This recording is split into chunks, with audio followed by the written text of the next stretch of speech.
começamos mais um episódio do Contracapa, esse nosso programa semanal que abre espaço para escritoras e escritores mineiros para que a gente possa falar da sua obra, da sua vida, trazer a literatura mineira para a cena.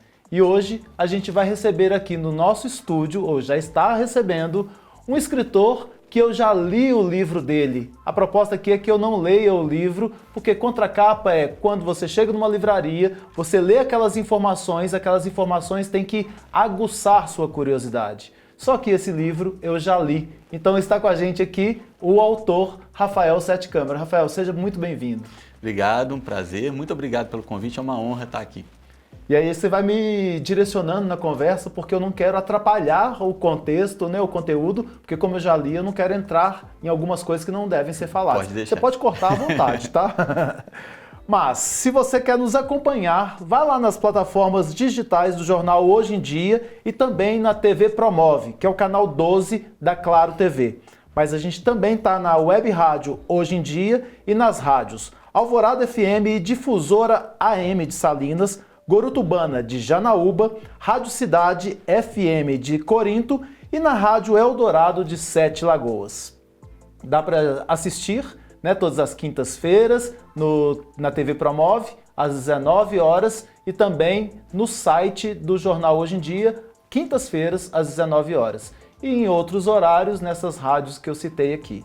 Vamos falar um pouquinho sobre o Rafael Sete Câmara e eu vou até parando um pouco no currículo dele, porque tem tanta coisa interessante para a gente poder explorar que eu vou dar essa pausa antes de entrar especificamente no primeiro romance que ele vai falar aqui hoje.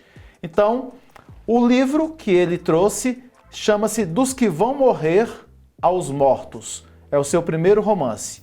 Rafael Sete Câmara nasceu em Belo Horizonte, cursou comunicação social na UFMG. É jornalista, trabalhou em alguns dos principais veículos de comunicação do Brasil, como a TV Globo e a Editora Abril. É cofundador do site 360 Meridianos, onde escreve sobre viagem e turismo desde 2011. E aí eu interrompo para poder tentar entender o que é esse 360 Meridianos. Então, eu sou jornalista, né? Trabalhei em veículos de mídia tradicional por um tempo.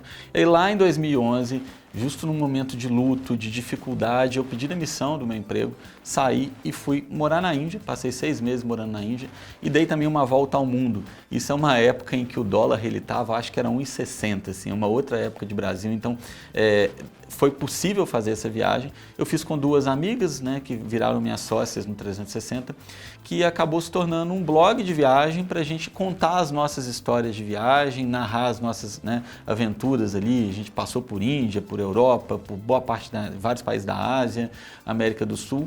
E aí o blog acabou virando, né, primeiro nasceu como um hobby, domínio Blogspot, né, quer dizer, aquela coisa artesanal mesmo, e acabou nos anos seguintes virando uma profissão. Então eu larguei o jornalismo tradicional e passei a viver do 360 Meridianos, que acaba sendo até hoje minha principal fonte de renda, meu principal trabalho como jornalista de viagem mesmo. E eu vou te falar, quando eu pergunto assim, eu perguntei já sabendo alguma coisa, tá?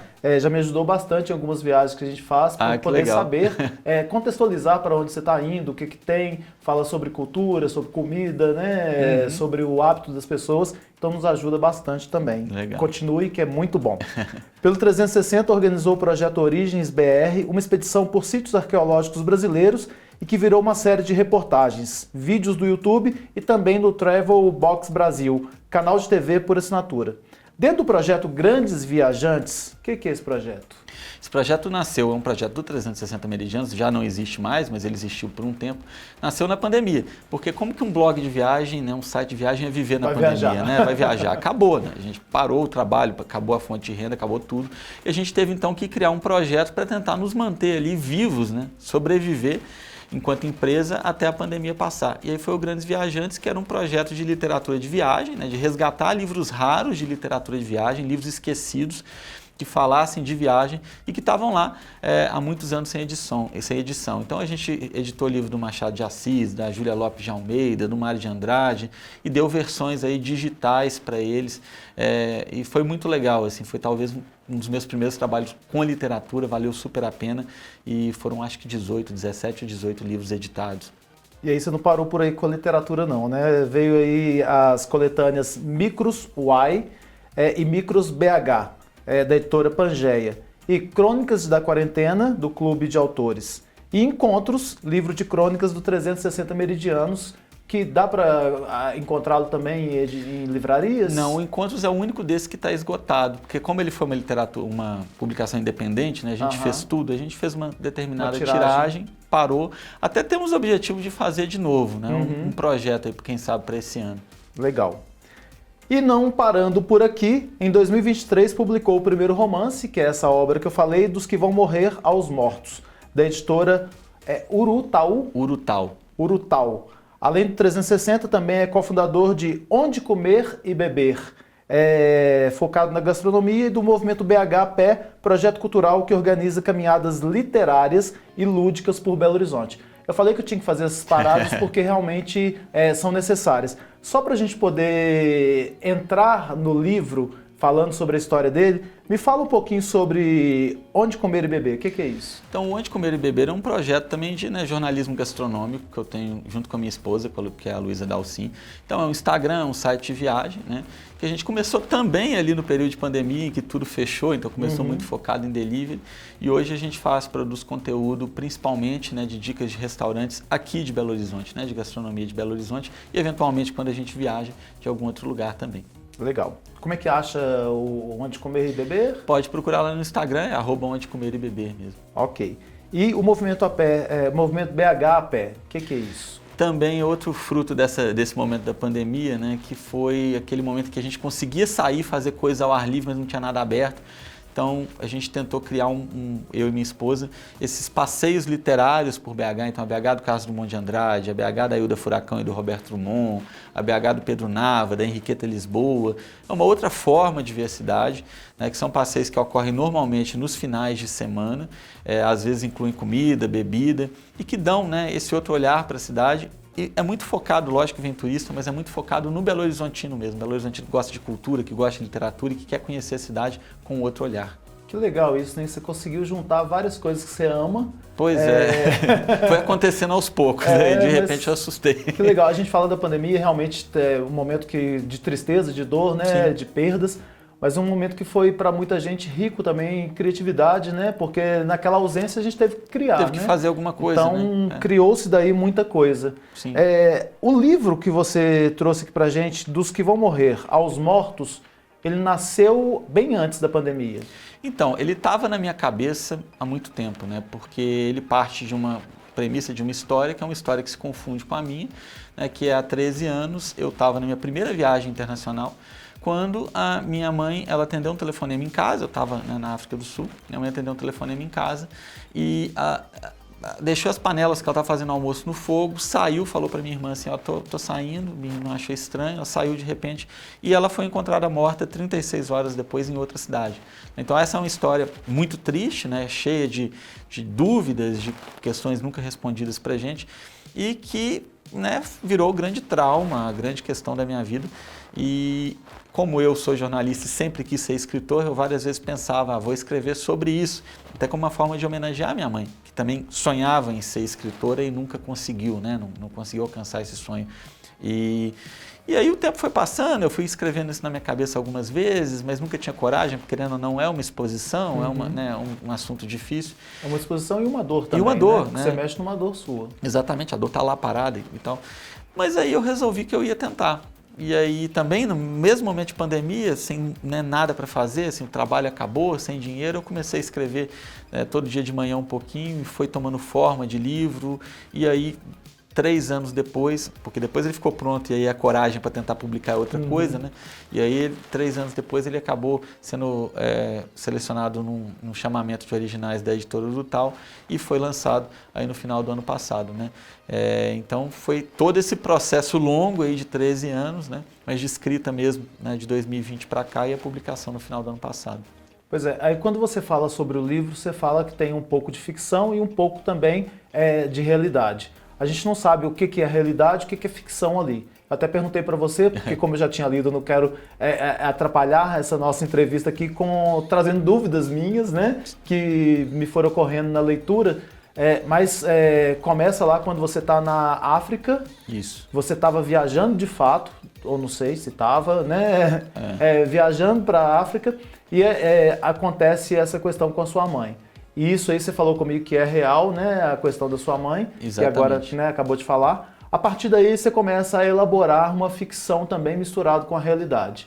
Eu acho que até mesmo sua visão de Belo Horizonte, que você tem uma visão muito legal de lugares de Belo Horizonte que muitos de nós belo-horizontinos não enxergamos, né?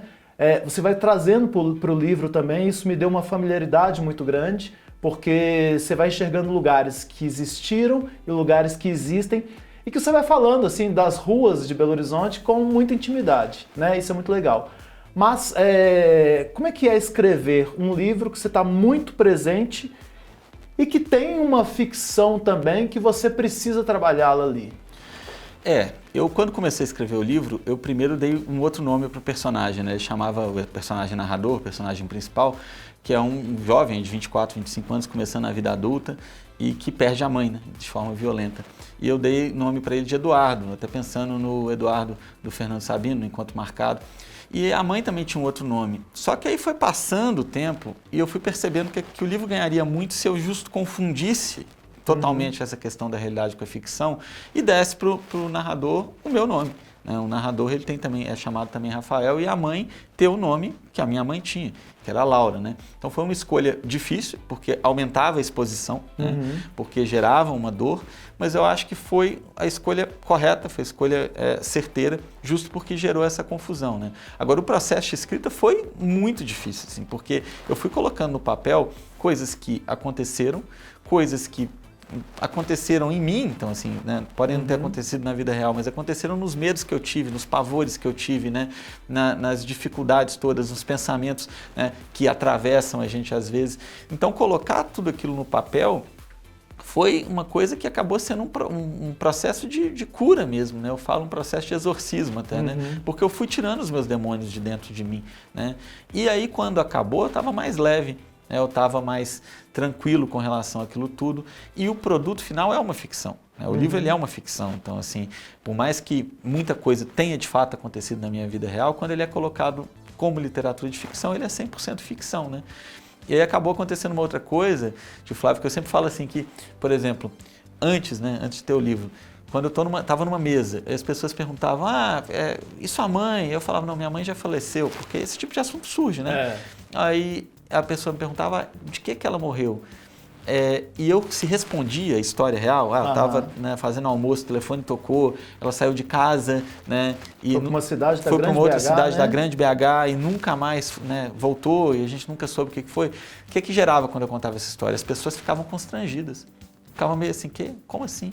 Né? E aí o papo acabava, às vezes interrompia aquela conversa que está lá numa mesa de bar, ficava um clima super pesado, e eu passei na minha vida a contar a história dela, dizendo que ela foi atropelada, que ela, né, sofreu um acidente de carro, que era uma versão mais fácil, sabe? Tipo, e com o livro, quando eu contei essa mesma história, aconteceu o contrário. Eu passei a receber mensagens de pessoas que também viveram luto, que também passaram por dores e compartilhando comigo as suas dores, os seus lutos. E eu achei isso muito bonito, sabe? Assim, todo dia chega uma mensagem, eu perdi minha mãe, perdi meu pai, alguém que eu amo se suicidou, foi um acidente, e aí vai havendo essa troca, né? Que foi muito bonita. Vou te falar a verdade que quando eu busquei, né, comprar o seu livro, fiz contato com você, foi justamente pelo tema da morte. Eu estava numa pesquisa sobre essa questão e isso me chamou muita atenção. E aí li, né, a sinopse, que achei que seria interessante eu ter acesso a esse livro, a essas histórias, mas tem um monte de dúvida no livro que vai nos ocorrendo, né? Eu acho que essa parte que você coloca ficção e realidade misturadas até nos aguça a pensar o que é de fato o que aconteceu, se isso passou pela sua vida, mas tem essa questão de trabalhar o luto, porque você fala da volta ao trabalho, né? Quando você volta para as redações, e aí as pessoas, será que estão olhando para você, coitadinho, essa coisa? Como é que é a sua relação com o luto hoje? Hoje, eu acho que assim, são 13 anos, então com relação, por exemplo, ao luto da minha mãe, é bem mais leve. Eu não acho que o luto passe, o luto não passa nunca. A gente que vai crescendo ao redor dele, né? A gente que se modifica, a gente que cria outras coisas. Então assim, agora a verdade é que a morte da minha mãe dói menos. ela não parou de doer, nunca vai parar de doer. Eu acho que se eu tiver a sorte de viver até os 80, 90 anos, vai doer do mesmo jeito, mas a gente vai manejando de outra forma, né? E eu acho que nesse sentido passou, sabe? Assim, sabe? Tipo, já não é uma coisa que dói tanto. E eu consigo já há alguns anos ser feliz apesar da ausência da minha mãe. É que eu acho que essa é a grande questão. A gente seguir com a vida, ser feliz, porque né, minha mãe me colocou aqui para eu ser feliz. Então eu vou ser, né? E eu acho que o livro ele ajudou muito nesse processo também, com certeza. Mas fica uma incógnita, e aí desculpa entrar nesse assunto. Sem problema. De que ficou um vazio em vocês nesse sentido de que a morte é uma morte dela, no caso, não explicada. Ficou assim, por quê? Né? Ficou, acho que isso fica, né? Mas é isso, assim, eu não tenho essa resposta. Eu tô falando, né, assim, é porque parece uma coisa inacabada ainda, né? É uma portinha coisa não fechada. Exatamente, ainda. Não tem essa resposta. Mas não é uma coisa tão incomum. Né? Se a gente pensar que a maior parte dos casos de homicídio no Brasil, ela não tem resposta. Né? Assim, simplesmente a polícia não descobre, não consegue saber o que foi que causou aquilo.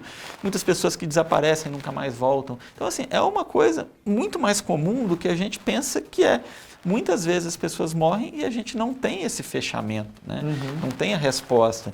E isso, infelizmente, acaba fazendo parte da vida. Né? E eu já admiti para mim que a resposta do que aconteceu realmente com minha mãe, eu nunca vou ter. Né? O que eu tenho são as outras respostas que eu acho que importam mais, né? Que ela me amava, que ela foi uma mãe excepcional, sabe? Tipo, todo o carinho, todo o afeto que ela me deu, que é isso que fica, assim, sabe? Legal. Que são as respostas que eu preciso mesmo. Eu acho que por isso que casa muito com as pessoas têm... E você ainda abre esse espaço para as pessoas te buscarem, Sim, conversarem com você, essa interação com os leitores, mas casa muito porque as pessoas buscam respostas nisso, né? Ou até histórias similares, para que elas se identifiquem nessas histórias. E a morte é um assunto que a gente não conversa, né? É um grande assunto tabu, proibido, né? é um tabu. Você traz no livro alguns dados até sobre homicídios da época, que não são dados, né, que são esclarecidos pela mídia, ou às vezes são esquecidos, né, ou às vezes não tem interesse de serem mostrados, mas que aí você vai trabalhando na história do livro. Aí para a gente poder dar uma ideia para as pessoas que estão nos assistindo e nos ouvindo, sobre o que eles podem encontrar nesse livro mais, como é que desenrola a história? Então, a partir do tema do luto, eu quis abordar outras questões que são importantes para mim. Por exemplo, a questão da saúde mental, depressão, porque minha mãe de fato tinha depressão. Uma coisa é a gente falar em depressão hoje em dia, né? Imagina a depressão 20 anos atrás. Era um grande tabu. Nossa, em que as pessoas eram tidas como loucas mesmo, exatamente, né? que é uma frescura isso aí, é só tristeza. Isso, né? E não encarar como uma questão médica, assim, se você está hipertenso, você vai tomar um remédio, né? Se você é diabético, você vai ir ao médico tomar um remédio. E a depressão é a mesma coisa. Né? Você tem que tratar aquilo. Né? Não é uma mera tristeza. E eu vi isso acontecendo com minha mãe e uma incompreensão da sociedade, uma incompreensão da família, que eu acho que ainda bem a gente evoluiu muito nesse sentido nos últimos 10, 15 anos. Então, o livro ele vai abordar esses temas também. E o livro, eu quis fazer um romance de formação perante a morte. Né? Então, um rapaz de 20 e poucos, 24, 25 anos, começando a vida adulta, que tem que lidar com um luto repentino e tem que se reconstruir ao redor desse luto e do medo, né? Da depressão, das questões de saúde mental e se reconstruir a partir disso. Né? Quando a gente fala sobre essa questão do luto hoje, né? Para a gente ainda é uma maneira muito difícil, porque as pessoas elas querem mandar no luto do outro, né? Exatamente. Não, mas está demorando demais para sair desse luto. Não tem métrica para dores, assim como não tem tempo para o luto, né? Cada um vive o luto conforme pode. Tem gente que vai viver o luto a vida inteira. Como você falou aí, sua mãe, né, te deixou referências diversas, mas a dor dela, a ausência dela, a gente consegue ressignificar a vida, mas repor Exatamente. a pessoa jamais. Não tem jeito. Né? E aí quando você fala dessa história que tem vários pontos, né, de exploração aí, você vai estar trazendo outras histórias para dentro do seu livro. Quando você usa sua história própria, mas tem uma história de pesquisa também, você precisou pesquisar bastante para poder trazer alguns assuntos. Onde que você vê que está mais presente o jornalista e onde está mais presente o filho? Em que dosagem tem isso aí? eu acho que o jornalista ele acaba muito presente, porque o livro acaba se desenvolvendo como investigação policial, uma investigação jornalística, e não tem como tirar o jornalismo de um livro que fala de uma investigação jornalística, né? Não faz parte da minha vivência. Acaba que está presente nisso, nessa investigação que o personagem narrador, o Rafael, vai fazer, né? Agora, o filho ele está presente toda vez que a mãe está ausente, né? Toda vez que a mãe, a ausência pela morte, pela dor, o filho está ali presente, na dor, no sofrimento, na dificuldade de lidar com aquilo, né? O luto cada vez mais sufocante, né?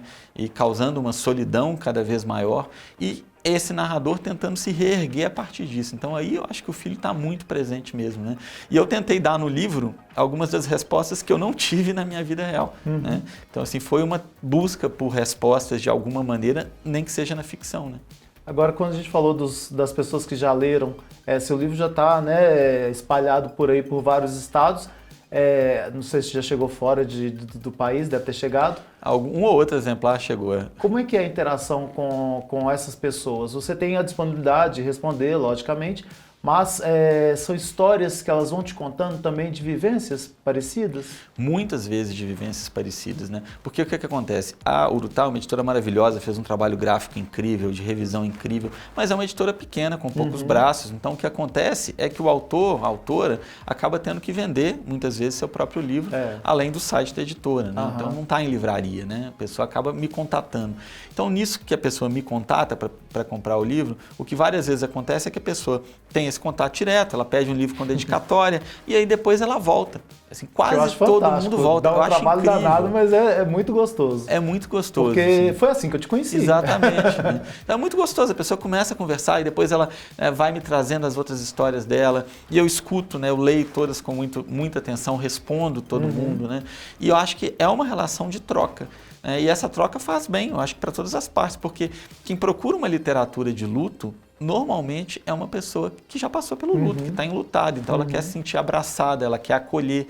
Isso ajuda, acho que todas as partes, me ajuda muito, né? Eu me sinto abraçado demais, assim, por todo mundo. E essas histórias que chegam podem se transformar também num novo livro? Eu até cheguei a pensar nisso, eu acho que tudo é fonte de inspiração para alguém que escreve, né? Então, assim, de alguma forma, sim, acaba inspirando. Já teve pessoas que me contaram histórias de luto que eu comecei a pensar, vou incluir isso no próximo livro de alguma forma, né? Então, vira uma inspiração de alguma maneira, assim, né? Para continuar nessa trilha. Você é daquele tipo de jornalista que está andando de ônibus e ouve uma história e aquilo ali já vira uma história escrita?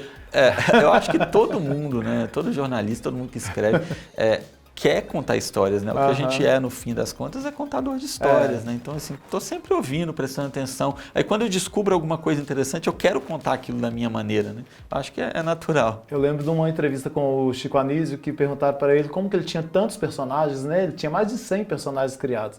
E ele falava que ele observava as pessoas. O observar as pessoas te ajuda a criar narrativas ou ouvir narrativas já existentes, para que você possa transformar aquilo ali num texto que sensibilize, num texto que informe, coisas desse tipo. E aí, a gente estava conversando antes de entrar para cá e você falou de uma ideia de um próximo livro. Qual é essa? Pode falar? Posso, claro. Qual que é essa ideia? Então, já estou com essa ideia há algum tempo na minha cabeça. Assim, esse primeiro livro dos que vão morrer ainda estava em processo de finalização quando eu pensei, eu vou fazer um outro, né? Que seria um outro aí dedicado à fase, né, aos idosos, essa fase dos 80, 90 anos. Né? Eu tenho uma ligação muito forte com os meus avós paternos. O meu avô paterno partiu no ano passado, assim, uma daquelas coincidências, assim, justo quando esse livro estava sendo publicado, né, foi selecionado pela editora Urutau, entrou no processo de pré-venda. O meu avô acabou indo para o hospital, ficou 2 meses, não saiu mais. Ele chegou a ler o livro ou não? Não, ele não chegou a ler. Eu cheguei a, na UTI, ler para ele um capítulo do livro, eu escolhi um capítulo mais feliz, porque é um livro triste, né? Escolhi um capítulo mais feliz para ler para ele. E foi uma coisa, assim, extremamente emocionante, porque meu avô entrou no hospital com uma doença que a gente não sabia o que era, acabou se revelando um linfoma muito avançado, sabe? Tipo, e ele tinha tratamento, né? E a gente tentou tratar, só que não funcionou o tratamento, né? O tratamento acabou abreviando ainda mais a vida que ele teria com a gente, e ele acabou indo parar na UTI. E no que ele foi na UTI, ele foi entubado, né? Ficou entubado várias semanas, a gente achou que ia perder ele, e ele voltou. Para surpresa de todo mundo, aquele senhor de 88 anos, forte demais, assim, voltou. E quando ele voltou, acordou lúcido, mas com traqueostomia. ele já não falava. Então ele só ouvia. E aí a gente passou a ter essa relação em que eu contava para ele histórias dele, né, histórias que ele tinha me contado, e ele gesticulava, ele ria, e a gente ficou naquele mês final dele, assim, com essa troca. E eu já tinha pensado em escrever esse livro, em que de alguma forma ia ser baseado nas minhas histórias com ele, com minha avó, com os meus outros avós, com outros idosos, né? E aí cresceu muito isso assim em mim, né? Esse é o tema do próximo livro, né? De alguma forma, sim, tratar de luto, tratar de morte, porque eu acho que são partes da vida, mas não ficar tão focado nisso. Falar de uma vida plena, feliz, né? Mas que está aí aos 80, 85, 90 e com as dificuldades dessa época, né? Já comecei a escrever, agora o processo é longo. E você, a sua forma de escrever conversa com muita gente, então você tem que escrever mesmo. Só para a gente finalizar, porque o tempo realmente voa, aqui no nosso programa ele voa, acho que mais rápido ainda. Me fala sobre essa capa do livro. Como é que é? O que ela quer dizer? Porque eu fiquei intrigado com ela. Que sentido que ela tem? É uma capa muito bonita, assim. A capa foi escolhida pela editora, né? Então, assim, eles apresentam 3 capas, a gente escolhe uma, né? Então, foi essa que eu escolhi, era a preferida deles também. Eu acho que ela me dá uma ideia de solidão, ela me dá uma ideia de desamparo, assim, uma ideia de algo que está ruindo, né? Uma casa velha, e casa remete à família de alguma forma, né? Então, uma casa que está sofrendo ali a passagem do tempo. Num primeiro momento, eu pensei assim, como é um livro todo ambientado em BH, eu pensei, né, talvez a capa deveria remeter mais a BH. E aí depois, quando eu vi essa capa, eu pensei, não.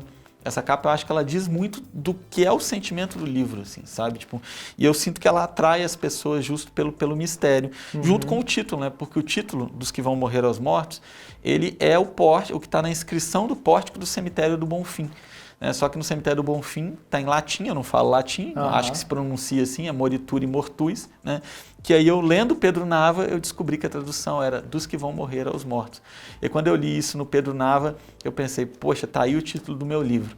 Eu passei a ter um pavor de alguém pegar o título antes de mim.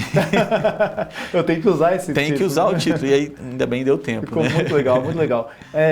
Eu, quando vi a capa, achei assim, não tive essa ideia da casa como família, como você fez a leitura. É lógico que é uma arte, então está aberta a interpretações. Sim. Mas solidão me deu essa ideia e essa questão do envelhecimento mesmo, sabe? Da casa que está abandonada ali, mas tive a mesma dúvida, por que não Belo Horizonte? Né? Por que não uma coisa, talvez a foto da casa da sua avó, né? Que você fala um pouquinho no livro. Bom, é isso. Para te encontrar, como é que a gente pode fazer? Como é que as pessoas podem fazer? Onde que você está? Você está em vários lugares, mas diretamente lá no Instagram, como é que a gente vai? Eu acho que no Instagram é o melhor canal, pode procurar, @Rafael7 com 2 T's Câmara, tudo junto, né? Para quem quiser o livro, pode pedir por lá, eu mando com dedicatória, né? Com o maior carinho. Quiser só trocar ideia, conversar, tô lá, pode mandar mensagem também. E em todas as outras redes sociais eu tô também com o mesmo nome, Twitter, Facebook, estamos lá. É só procurar desse jeito, né? Que eu acho que para falar de literatura, esse é o caminho. Legal. Bom, eu vou agradecer ao Rafael por essa presença aqui e esse tanto de conteúdo que ele traz, mas tanto de carinho que ele coloca nas palavras, tanto escritas quanto faladas. Nós ficamos por aqui e nos encontramos no próximo episódio. Até lá!